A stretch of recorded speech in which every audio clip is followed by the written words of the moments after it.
Film star Pawan Singh की आज पेशी थी, हालांकि वो यहाँ नहीं पहुंचे। पवन सिंह की पत्नी के अधिवक्ता, आइए बात करते हैं अखिलेश जी से। क्यों आज पवन सिंह की पेशी थी और परिवार न्यायालय में उनकी उपस्थिति जरूरी थी, लेकिन पवन सिंह के द्वारा अधिवक्ता ही चेंज कर दिया गया। अपने तो नए अधिवक्ता ने क्या पक्ष रखा है? नए अधिवक्ता ने समय मांगा है कि हमको अगले तारीख पर जवाबदेही देनी है।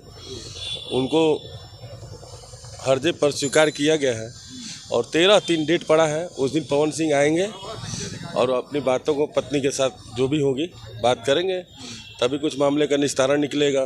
क्योंकि यह मामला जो है पति पत्नी का है और पति पत्नी ही आपस में बात करके जो भी निर्णय लेंगे उसमें न्यायालय सर्वमान रहे। पवन सिंह की पत्नी का पक्ष क्या है?